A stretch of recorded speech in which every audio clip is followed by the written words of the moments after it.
Jesús comienza su vida pública invitando a los apóstoles a seguirlo. Sígueme. Es una palabra que se repite una y otra vez. En el relato del capítulo 1 de San Juan, después del prólogo y del bautismo del Señor,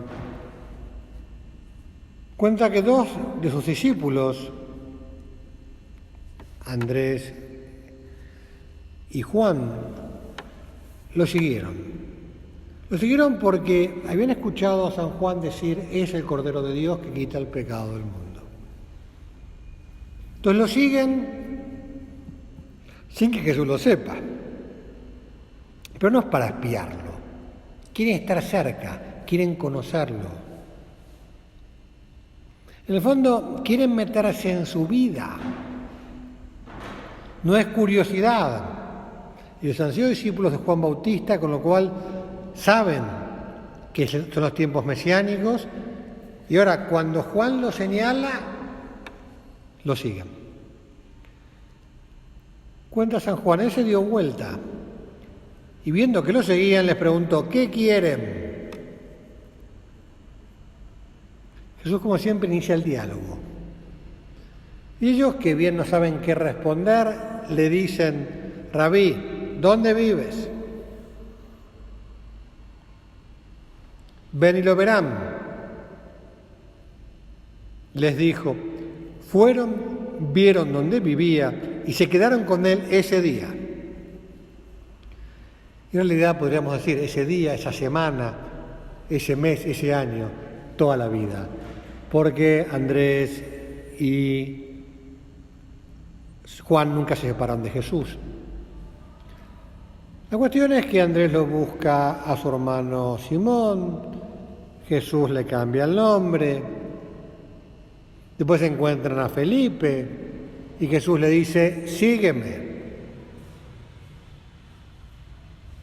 Claro, es que los maestros, los filósofos, los rabinos iban por delante y los discípulos iban caminando físicamente atrás, como una corte.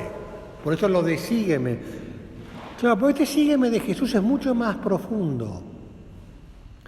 Pues una llamada a compartir la vida, a meterlo en la propia vida y a meterse en la vida de Jesús, a no separarse ya más de Jesús.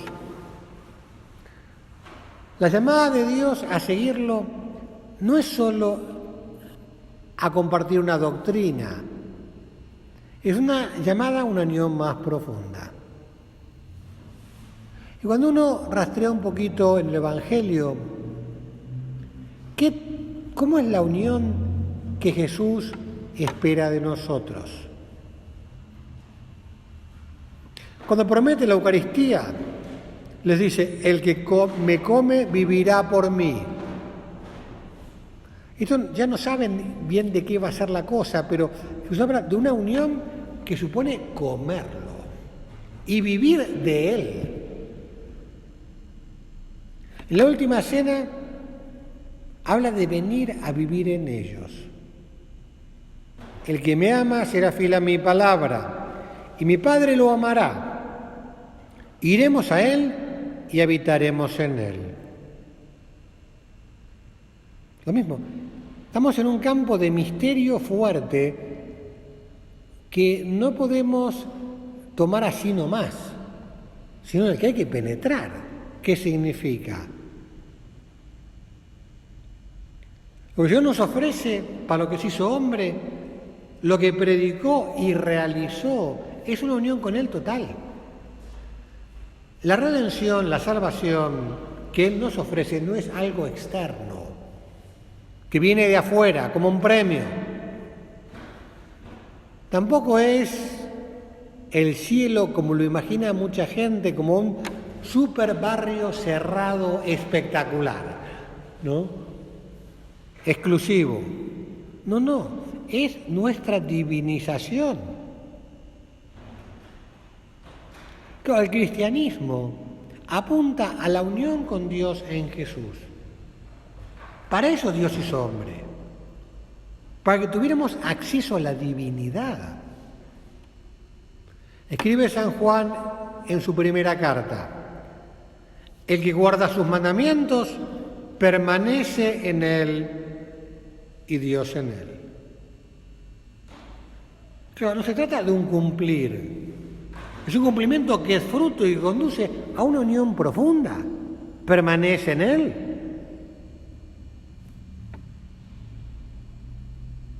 A tal punto que el Señor se identifica con nosotros. Dice en San Mateo: el que los reciba a ustedes me recibe a mí, y el que me recibe a mí recibe al que me envió. Pero ¿por qué el que te recibe a vos lo recibe a él? Porque él está en vos. Es muy fuerte. Cuando describe el juicio en el capítulo 25 de San Mateo, cuando hicieron al más pequeño de mis hermanos, lo hicieron conmigo. Lo mismo. Una unión que Jesús da por hecho. En la última cena les dice a los apóstoles, hablando de cuando Él resucite, dice: en ese día conocerán que yo estoy en mi Padre, y ustedes en mí, y yo en ustedes. Fíjate que es muy fuerte esto. O sea, nuestra vida debe ser una continua búsqueda de unión con el Señor, de identificación con Él. La extensa carta sobre la fidelidad que el prelado de la obra nos escribió a fines de marzo pasado, hablando de la fidelidad a Jesucristo, dice dos cosas. La primera, dice: necesitamos buscar perseverantemente la unión con el Señor.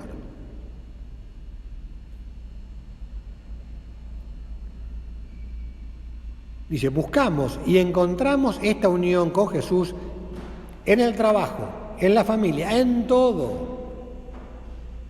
De modo eminente en la Eucaristía, en la penitencia y en la oración. Quiero buscar perseverantemente la unión con el Señor. Y lo buscamos no por un deber, sino porque es una locura. Hay cantidad de miles de adolescentes que fueron a ver a Justin Bieber, que los dejó colgados. Claro, es que Jesús es muchísimo más. Claro, y los primeros discípulos lo siguieron. Y todos nosotros, a lo largo de la historia que han ido pasando la gente, y nosotros ahora, pero tenemos que seguirlo al Señor. Unirnos con Él. La unión personal con Jesús es el desafío más grande, más importante de la vida cristiana. Y un desafío para todos. No solo para el que está lejos de Dios, también para mí. Porque cada día tengo que unirme con Jesús. Y no es fácil. ¿Por qué no es fácil? Porque Jesús no lo vemos. O sea, no es que uno va por la calle, le da una palmada en la espalda, se lo encuentra: Jesús, ¿qué tal? No lo tocamos, no lo oímos físicamente. Solo lo vemos y lo tocamos y lo escuchamos a través de la fe. Y entonces, claro, es como en la oración, cómo me encuentro con Jesús, cómo lo conozco, cómo tengo una unión personal con Él.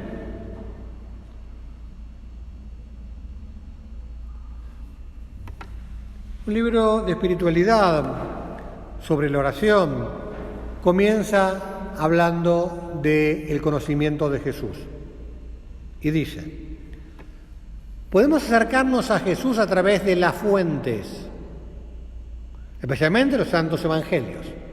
O sea, aquello tiene las fuentes, la revelación. También a través de biografías antiguas y modernas que sobre él han escrito sabios y santos. ¿Cuántos libros que son biografías de Jesús hechas en base a los evangelios? En la vida de Cristo de Pérez Drumbel, Jesucristo de Shin, o sea, muchísimos libros, muy buenos. Y también podríamos ser expertos en cristología, la teología el tratado específico de la teología que se dedica a Jesucristo, Dios hecho hombre. Dice, pero quizás tendríamos la impresión de no conocer a Jesús como a un tú, es decir, como una persona viva, próxima, dialogante.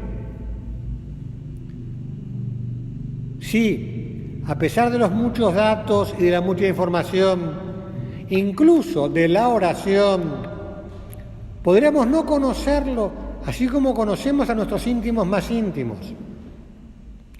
Podríamos conocer a la persona de Jesús, aunque suene paradójico, impersonalmente. Hay gente que lo sabe todo de Messi, pero Messi no lo conoce. Lo sabe todo su vida, sus goles, su familia, todo lo que quieras. Yo digo, Jesús nos podría pasar un poquito lo mismo. Conocer muchas cosas de Jesús, pero faltarnos ese trato personal de amigo. Y sigue escribiendo este autor, paradójico, pero demasiado frecuente. Claro, la paradoja de conocer a Jesús, la persona de Jesús impersonalmente. Dice, impersonal, porque tal conocimiento no suscita en nosotros lo que suscitó en Pablo, que juzgaba todo como pérdida cuando lo comparaba con la sublimidad del conocimiento del Señor Jesús. Claro, entonces eso explica nuestra falta de pasión, si querés llamarlo de alguna manera, para vivir la santidad en serio, para tantas cosas. Con esa fuerza que tenían los primeros cristianos, que tenían los santos. Claro, de buscarlo al Señor por encima de todo. El Padre canta la mesa para que veas que esto es algo para todo el mundo. En la misma línea le predicaba la curia romana. Si era el Papa, obispo, cardenales, o sea, no chiquitos de primera comunión. Les escribía. Debemos plantearnos seriamente una pregunta. ¿Es Jesús para mí una persona o solo un personaje? Hay una gran diferencia entre las dos cosas. El personaje, como Julio César, Leonardo da Vinci, Napoleón, es uno del cual se puede hablar y escribir todo lo que se quiera, pero con el cual y al cual es imposible hablar. Desgraciadamente, para la gran mayoría de los cristianos, Jesús es un personaje, no es una persona. Es objeto de un conjunto de dogmas, doctrinas, cuya memoria se celebra en la liturgia. La Navidad, la Pascua, Cristo Rey. Que queremos verdaderamente presente en la Eucaristía. Que hacemos la genuflexión delante del sagrario. Sabemos que está ahí. Nos arrodillamos delante de Él. Todo lo que se quiera. Si permanecemos en el nivel de fe objetiva, sin desarrollar una relación existencial con Él, Él permanece externo a nosotros. Toca nuestra mente, pero no calienta el corazón. ¿Verdad que es fuerte el asunto? Porque como es algo vivencial, no basta haberlo vivido en el pasado.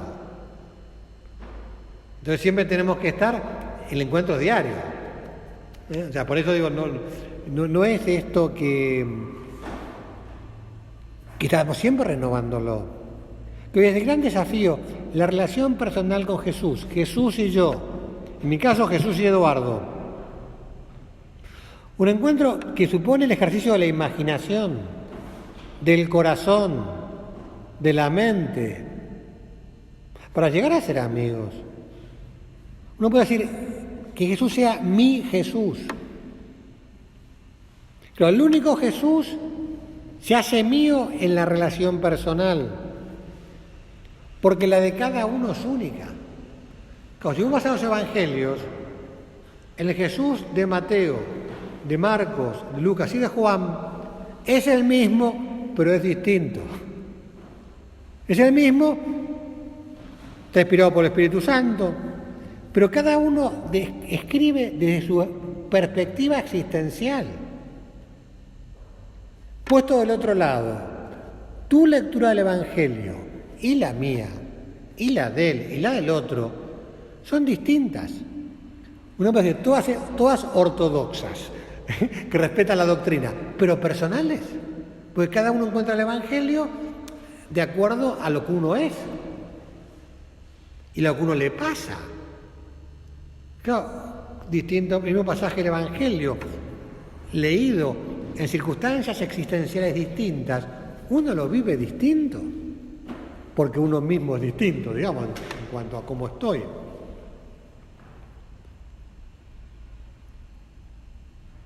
Uno buscar la unión con Jesús, Él y yo, un empeño continuado. ¿Por qué? Porque en la vida espiritual no se puede vivir de rentas. En la vida material la gente puede juntar guita, el que pueda, este país difícil, y después vivir de rentas. Pero la vida espiritual no es que lo que yo recé estos años ya, como a veces la gente dice, padre, yo cuando era chico era monaguillo. Sí, yo también jugaba al fútbol, ahora no estoy demasiado para la cancha. Claro, es un empeño renovado. No es que yo era un retiro hace 3 años, es una experiencia que tengo que hacer cada día. Como poner a Jesús en el centro de nuestra vida, descubrirlo al lado tuyo, comentarle lo que te pasa, buscar su consuelo, ánimo, buscar conocer su voluntad, su fuerza, su amor.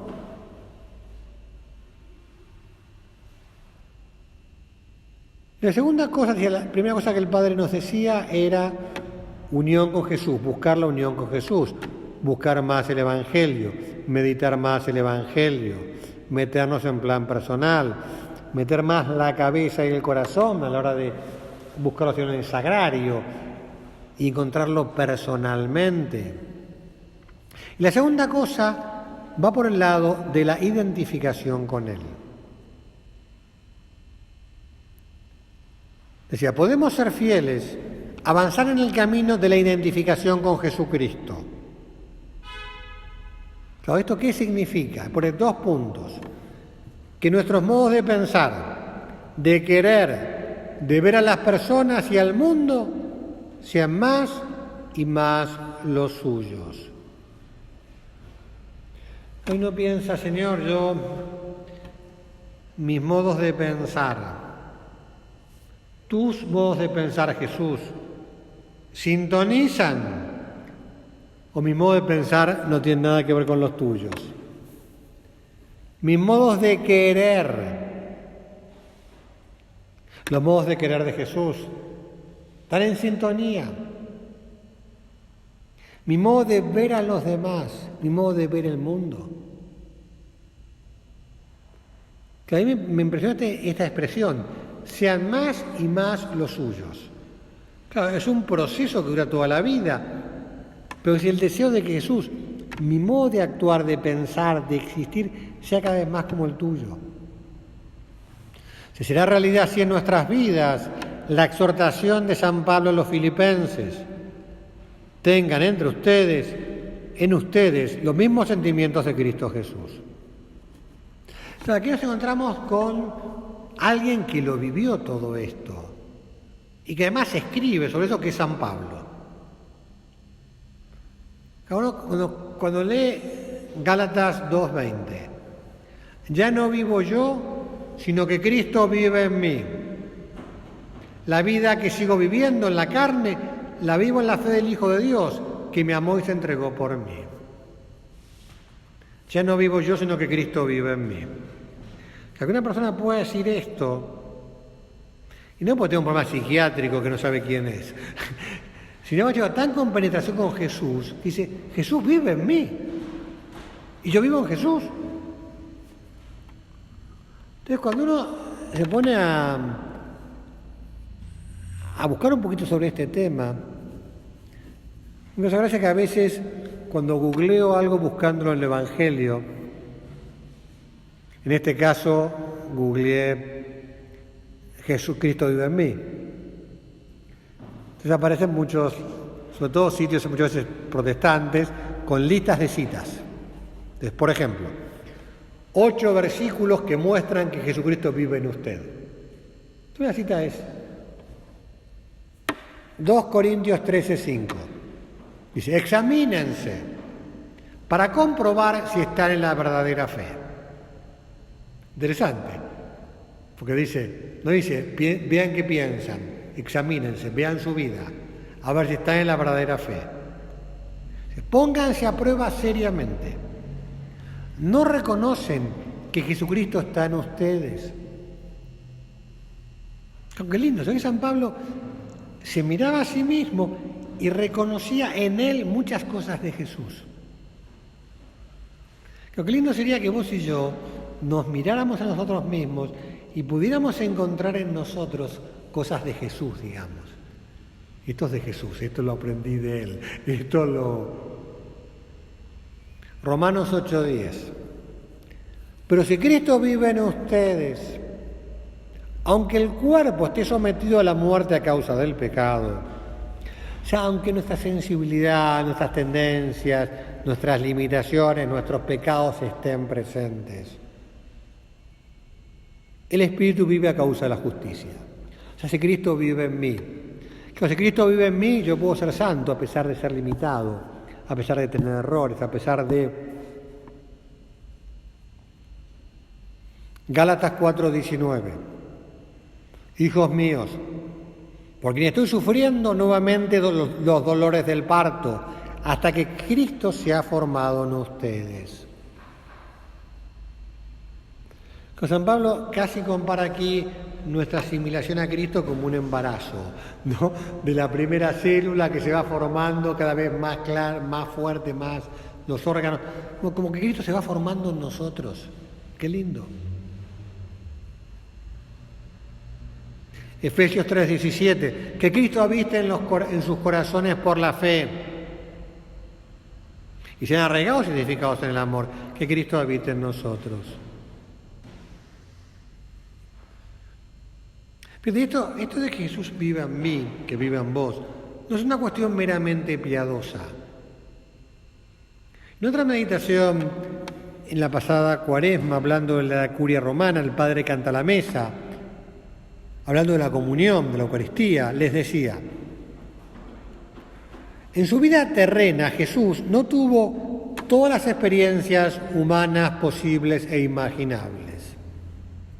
Claro, Jesús se hizo hombre en un judío, vivió 30 años en Nazaret, o sea, tuvo una existencia muy concreta. Dice, para empezar, era un hombre, no una mujer. No vivió la condición de la mitad de la humanidad. No estaba casado. No experimentó lo que significa estar unido de por vida a una criatura. Tener hijos. Peor aún, perder hijos. Murió joven, no conoció la vejez. Pero ahora, gracias a la Eucaristía, tiene todas esas experiencias. Vive la condición femenina en las mujeres, la enfermedad en los enfermos, la ancianidad en los ancianos, la precariedad en el inmigrante, el terror en el bombardeado. No hay nada en mi vida que no pertenezca a Cristo.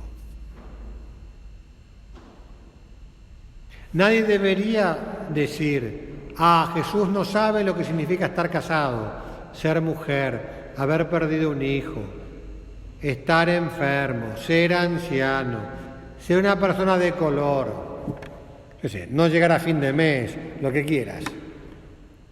Vive en Argentina, uno podría decir. Lo que Cristo no pudo vivir según la carne, lo vive ahora y experimenta como resultado según el Espíritu. Gracias a la comunión esponsal de la misa. Me parece que está bueno esto de pensar y vivir que el Señor vive en mí. Entonces, en mi vida Jesús sabe lo que yo experimento, porque lo vive en mí. Sabe lo que es vivir lo que vivo, lo que me hace sufrir, lo que me angustia, lo que me preocupa, lo que... Por poner un ejemplo muy tonto, ayer, qué manera de sufrir los últimos 10 minutos de River a San Lorenzo. River no puede jugar tan mal.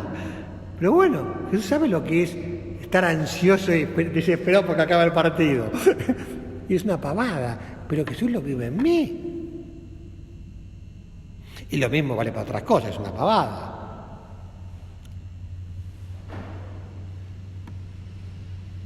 Y él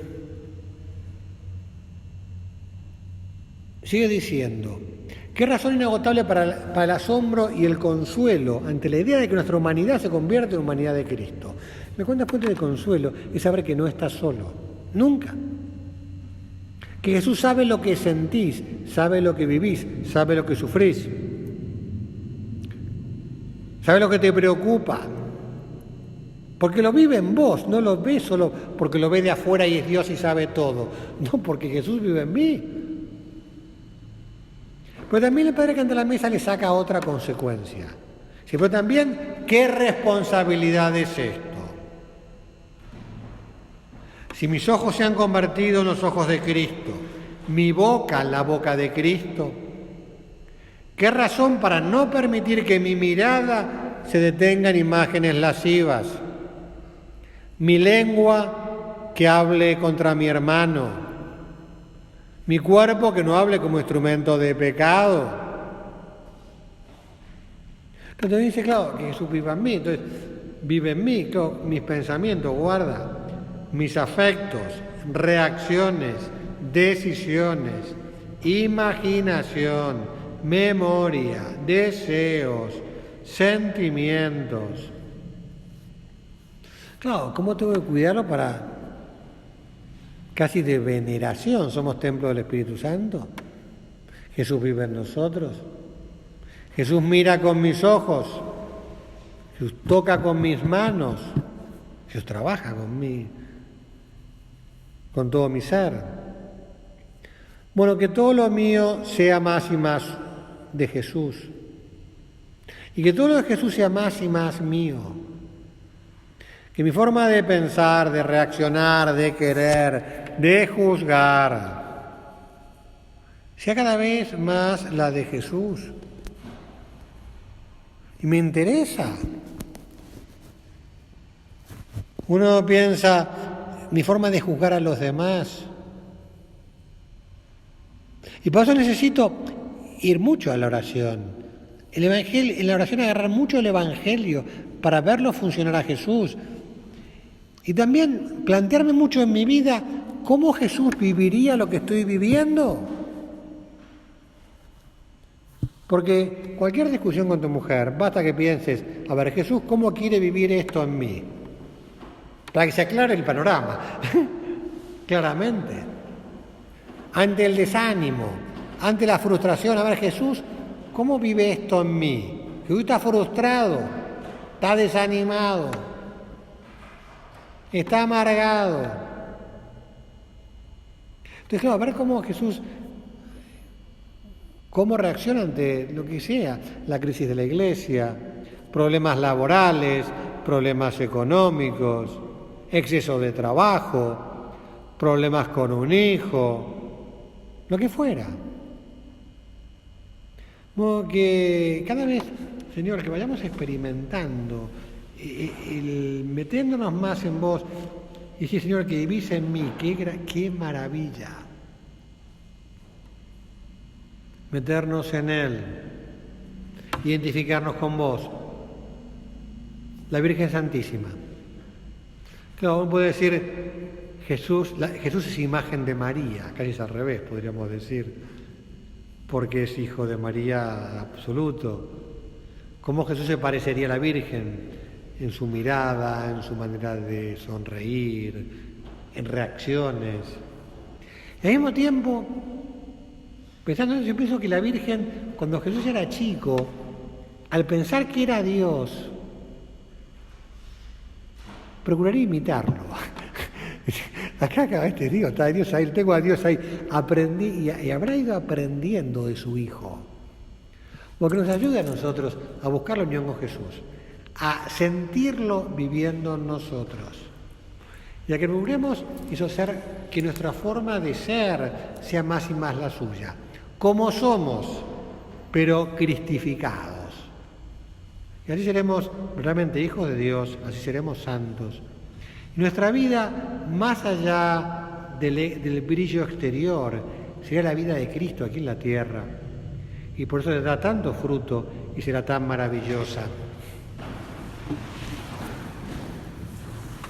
Te doy gracias, Dios mío, por los buenos propósitos, afectos e inspiraciones que me has comunicado en esta meditación. Te pido ayuda para ponerlos por obra.